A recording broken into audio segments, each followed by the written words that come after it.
To Bangladesh now, where there have been days of violent clashes between police and students protesting a government job quota system. More than 100 people have been killed, and the government has ordered a curfew and deployed military forces. Now, a Deutsche Welle investigation has revealed that vehicles with UN markings have been deployed in the crackdown. The United Nations has called the violence against student protesters shocking and unacceptable. And this footage, monitored by DW's investigations unit, clearly shows UN markings on armored personnel vehicles that are being used against the demonstrations. Now, these pictures show similar vehicles with regular Bangladesh army markings. The investigation comes after rights groups questioned Bangladesh's involvement in a number of peace missions. A DW probe in May showed that Bangladesh had deployed officers implicated in cases of torture and killings as UN peacekeepers.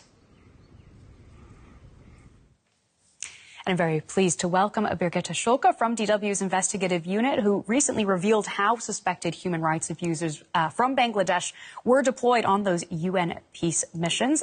Let's start with this investigation into the insignia on these vehicles. Just to be clear, it doesn't seem like these are actually vehicles that have been sent by the UN to Bangladesh, right? No, not at all. And that might be the problem. To understand how the vehicles with the insignia of the UN could end up there in the midst of the protests, we have to understand that Bangladesh, as a troop-contributing country, not only contributes troops, but also equipment to the UN. So Bangladesh is the third biggest contributors to UN peace missions, and so they have a lot of these sort of vehicles with UN insignia in their stock.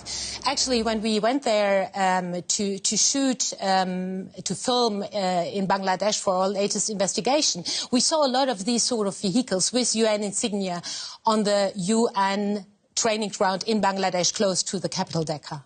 It's pretty remarkable to see these vehicles on the streets of Dhaka with the Bangladesh military. Has there been reaction from the United Nations to this?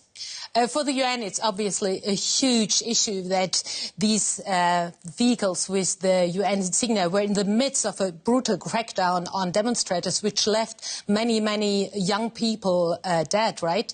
And in a briefing yesterday, the UN spokesperson made it very clear that the forces, the UN forces and the UN insignia can only be used in mandated UN peace missions. That's what he had to say. Our colleagues on the ground in Bangladesh have seen reports of disturbing reports of UN-marked vehicles that may have been used during the developments we've seen in Bangladesh over the last few days. It's important for us to stress that UN troop and police contributing countries are to use UN insignia and equipment marked with this insignia only when they are performing mandated tasks as part of a UN peacekeeping or UN political mission, and within the context of the deployment of any UN mission. So the UN is alerted, and this comes to a time where the contribution of Bangladesh to UN peacekeeping missions is under huge criticism. Especially human rights groups are demanding to exclude Bangladesh from UN missions because of their bad human rights track record. And do you think there could be any consequences here for Bangladesh coming out of this? I mean, that's definitely something human rights groups would hope for, right? But in the last years, the UN peacekeeping has been very cautious to openly criticize Bangladesh.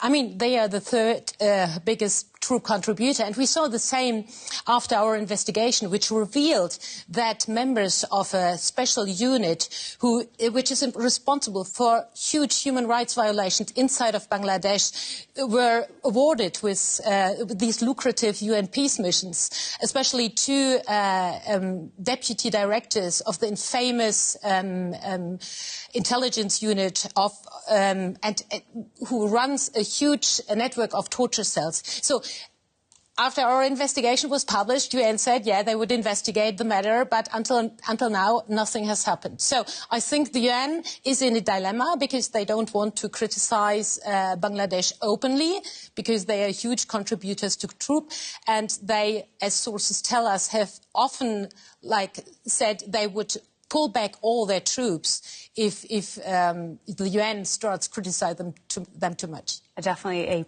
a difficult political situation there. Well, thank you so much for your reporting on this. That is DW's Brigitte Schulke. Very much appreciate your insights here in the studio.